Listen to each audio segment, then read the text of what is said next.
जज Frank Caprio की अदालत में एक औरत पेश हुई और उसने आते साथ ही जज से बदतमीजी करना शुरू कर दी। उस औरत का कहना था कि मैं फाइन पे नहीं करूंगी, जो करना है कर लो। जज ने कहा कि वो उनको पेमेंट प्लान बनाकर देंगे जिससे उन्हें फाइन पे करना आसान लगेगा, पर औरत का रवैया काफी रूड था और उसने कहा कि जो करना है करो, मैं वैसे भी पे नहीं करूंगी। जज फ्रैंक कैप्रियो, जिनको दुनिया हमदर्दी और रहम दिली की वजह से जानती है, उनको कोर्ट रूम में पहली बार गुस्सा आ गया। ये कोर्ट प्रोसीडिंग कहीं पब्लिश तो नहीं हुई, पर फ्रैंक कैप्रियो ने इसके बारे में अपनी बुक में जिक्र जरूर किया है। और उसके बाद जो हुआ, उसने फ्रैंक कैप्रियो की जिंदगी को हमेशा हमेशा के लिए बदल दिया। ज़ेम टीवी के वीडियोस में एक बार फिर से खुशामदीद। नाजरीन, किसने सोचा था एक बच्चा जो स्कूल जाने के साथ साथ लोगों के जूते पॉलिश करता है, एक दिन वर्ल्ड्स नाइसेस्ट जज का लक़ब पाएगा। फ्रैंक कैप्रियो की कोर्ट रूलिंग्स देखकर अंदाजा लगाना काफी मुश्किल है कि इस मुस्कुराते चेहरे, रहम दिली और हमदर्दी के पीछे छुपे कितने गहरे जख्म हैं। फ्रैंक कैप्रियो रोड आइलैंड के शहर प्रोविडेंस के म्यूनिसिपल कोर्ट के चीफ जज थे। 1985 से 2023 तक लगातार 38 इयर्स उन्होंने इस ओहदे पर इंसाफ का फर्ज अदा किया। उनकी पहचान एक reality TV show caught in Providence से बनी। उनके कोर्ट में ट्रैफिक वायोलेशन से रिलेटेड केसेस आया करते थे, गलत पार्किंग करने पर, ओवर स्पीडिंग या फिर सिग्नल तोड़ने पर। लेकिन फ्रैंक कैप्रियो ने तमाम केसेस को हमेशा मुल्जिमान से मजाक करते, मुस्कुराते और उनको फाइन में छूट देकर सुलझाने की कोशिश की। कभी वो डिफेंडेंट्स के साथ आए बच्चों से रूलिंग्स दिलवाते और कोर्ट रूम में मज़ाहिया माहौल बन जाता, तो कभी खुद मुल्जिमान को गले लगाकर उनके दुख दर्द को बांटने की कोशिश करते। एक दिन उनकी अदालत में 96 इयर्स के एक बुजुर्ग आए जिन पर स्कूल जोन में ओवर स्पीडिंग का इल्जाम था। जब जज ने उनसे पूछा कि आपने ओवर स्पीडिंग क्यों की, तो बुजुर्ग की आंखें नम हो गईं। उन्होंने कहा कि वो अपने 63 इयर्स के बेटे को हॉस्पिटल लेके जा रहे थे क्योंकि उसे ब्लड कैंसर है। फ्रैंक कैप्रियो ने टाइम जाया किए बगैर बुजुर्ग को विश किया और बिना फाइन लगाए केस डिसमिस कर दिया। इनका ये खुश मिजाज रवैया सिर्फ अमेरिका में ही नहीं बल्कि पूरी दुनिया में अप्रिशिएट किया गया। यहाँ तक कि दूसरी कंट्रीज के जजेस ने फ्रैंक कैप्रियो को अपना आइडियल भी तस्लीम किया है। पर इस हंसते मुस्कुराते चेहरे के पीछे एक दर्द भरी कहानी है जिसने उन्हें इस मकाम तक पहुंचाया जिसका उन्हें कभी अंदाजा भी नहीं था।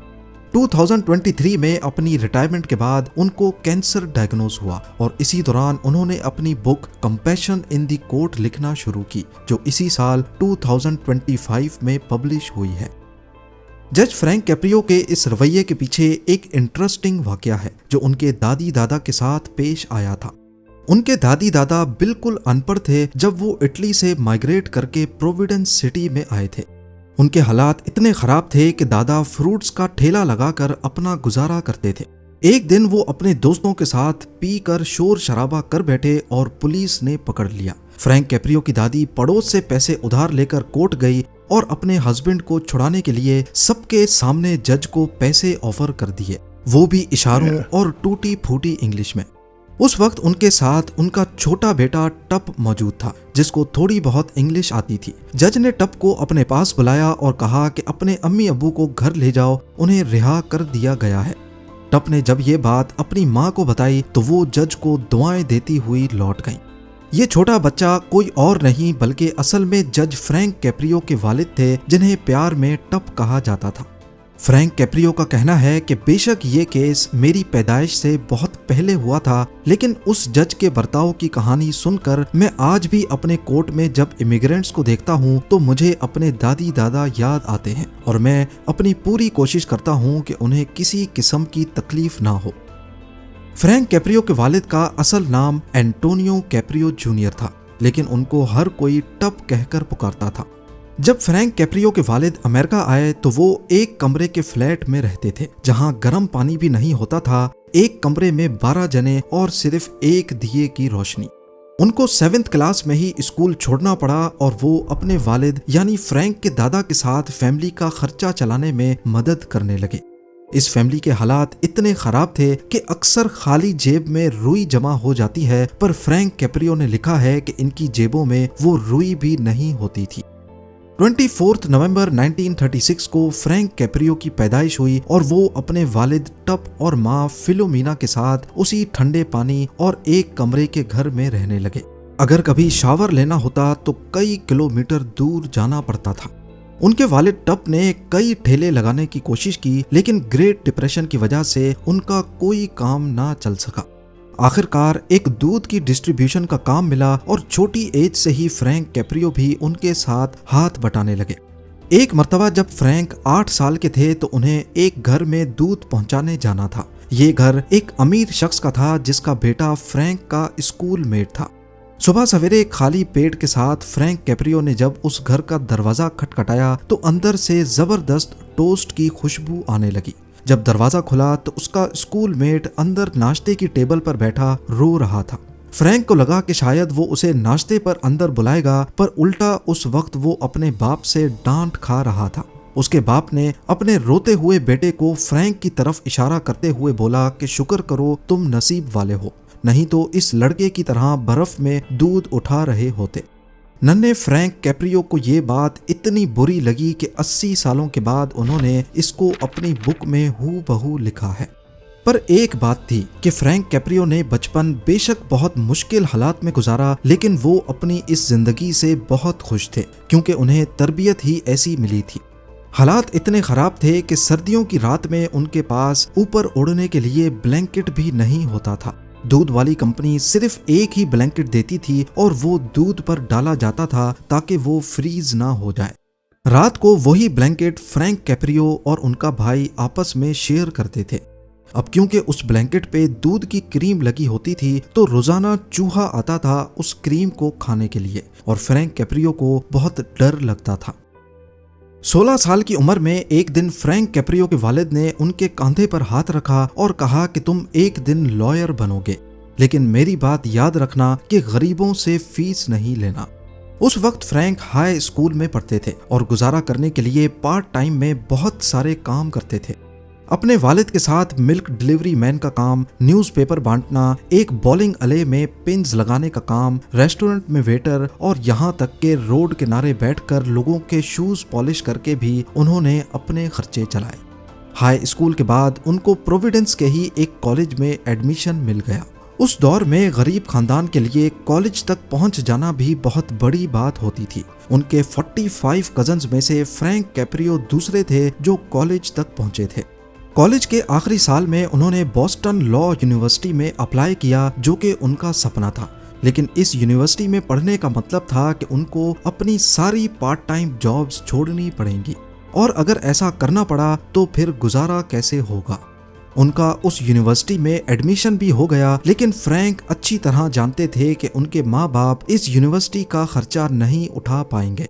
लिहाजा उन्होंने अपनी पसंदीदा यूनिवर्सिटी में जाने के बजाय दिन के वक्त टीचिंग की जॉब की और रात में किसी दूसरी यूनिवर्सिटी में लॉ पढ़ने लगे।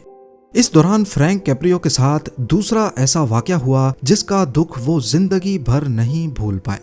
एक दिन लॉ कॉलेज से वापसी पर उनके एक क्लासमेट ने उनको घर तक लिफ्ट दी।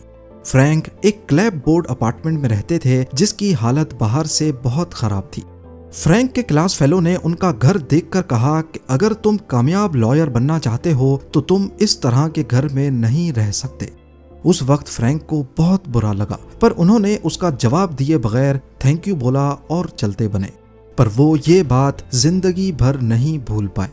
लॉयर बनने के बाद उन्होंने पॉलिटिक्स में भी कदम रखा और एक मर्तबा वो अटॉर्नी जनरल के इलेक्शन में भी खड़े हुए, लेकिन मुखालिफ पार्टी ने उन पर ऑर्गेनाइज्ड क्राइम के झूठे इल्जामात लगाकर उनका पत्ता काट दिया। इसके बाद वो वापस अपनी लॉ को प्रैक्टिस करने लगे। एक दिन फ्रैंक कैप्रियो लंच कर रहे थे, तभी अचानक उनको सिटी के मेयर की तरफ से एक फोन कॉल आई। उन्होंने फ्रैंक को बताया कि प्रोविडेंस के 3 म्युनिसिपल कोर्ट जजेस में से एक का ट्रांसफर हो गया है और अब एक सीट खाली हो गई है। फ्रैंक को समझ नहीं आया कि मेयर ये बात इस वक्त उन्हें क्यों बता रहे हैं, जिस पर मेयर ने कहा कि मुझे लगता है कि इस पोस्ट के लिए आप बिल्कुल परफेक्ट रहेंगे। फ्रैंक ने इससे ज्यादा खुशी का लम्हा पहले कभी नहीं देखा था। ये सिर्फ फ्रैंक के लिए ही नहीं बल्कि उनके माँ बाप दोनों के लिए एक प्राउड मोमेंट था। फ्रैंक कैप्रियो रेसलिंग के चैंपियन भी रह चुके थे और जब भी उनका मैच होता तो उनके वालिद टप हमेशा उनका मैच देखने मौजूद होते थे। ऐसे ही जब फ्रैंक जज बने तो पहले दिन उनकी कोर्ट प्रोसीडिंग्स देखने के लिए भी टप वहां मौजूद थे। पहला केस एक औरत का था जिसके जिम्मे कई $100 के पार्किंग टिकट्स थे। उसने आते साथ ही जज फ्रैंक कैप्रियो से बदतमीजी करना शुरू कर दी। उसने कहा कि मैं ये फाइन पे नहीं करूंगी, मेरे बच्चे हैं और मुझे उनका खर्चा भी उठाना होता है। जज फ्रैंक कैप्रियो ने उन्हें पेमेंट प्लान पर डाल दिया, यानी अब वो किस्तों में पे कर सकेंगी। लेकिन वो औरत बहुत अकड़ रही थी और कहा कि बेशक आप जो भी करो मैं पे नहीं करूंगी। पहले ही दिन जज फ्रैंक कैप्रियो को गुस्सा आ गया और उन्होंने उसकी कार पर बूट लगवाकर केस को डिसमिस कर दिया, यानी अब उसकी कार तब तक नहीं चल पाएगी जब तक फाइन की अदायगी नहीं होगी। कोर्ट सेशन के बाद टप ने फ्रैंक को बहुत डांटा। उन्होंने कहा कि वो औरत अब अपने बच्चों को स्कूल कैसे छोड़ने जाएगी या ग्रोसरीज कैसे लेने जाएगी। पहले ही दिन टप के माथे पर शिकन था और वो खुश नहीं थे। ये दिन फ्रैंक कैप्रियो की जिंदगी का टर्निंग पॉइंट साबित हुआ।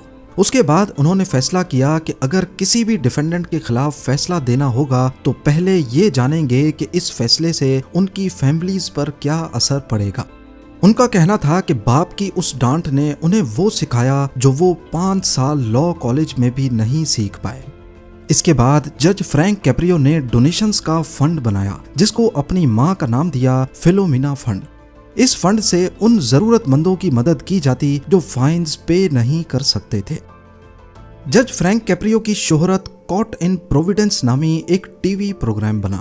इसके पीछे की कहानी ये है कि जज के भाई जो को वीडियो शूट करने का बहुत शौक था। वो मुख्तलिफ चीजों की वीडियोस बनाते थे, पर वो हमेशा किसी अच्छे सीन को कैप्चर करने की तलाश में रहते थे। एक दिन उसको किसी ने आइडिया दिया कोर्ट रूम की प्रोसीडिंग्स को रिकॉर्ड करने का। जज फ्रैंक कैप्रियो इस आइडिया के बहुत खिलाफ थे, लेकिन जो ने कैसे भी करके उनको मना दिया। इस शो का नाम कॉट इन प्रोविडेंस रखा गया जो लोकल केबल टीवी पे चलता था। जज होने की वजह से फ्रैंक कैप्रियो बदले में कोई फीस भी नहीं ले सकते थे। पहले ये शो सिर्फ लोकल टीवी पे चलता था, लेकिन सोशल मीडिया आने के बाद इसकी कॉपीज इंटरनेट पर भी अपलोड हुई और अब इन प्रोसीडिंग्स को पूरी दुनिया में देखा जाने लगा। इस तरह जज कैप्रियो अपनी रहमदिली और हमदर्दी से न सिर्फ प्रोविडेंस के लोगों में बल्कि पूरी दुनिया के लिए नाइसेस्ट जज के रूप में मशहूर हो गए। 38 सालों तक इस ओहदे को संभालने के बाद जनवरी 2023 में जज फ्रैंक कैप्रियो ने रिजाइन कर दिया। इसके कुछ महीनों के बाद उन्होंने दुनिया को बताया कि वो कैंसर जैसी बीमारी से फाइट बैक कर रहे हैं।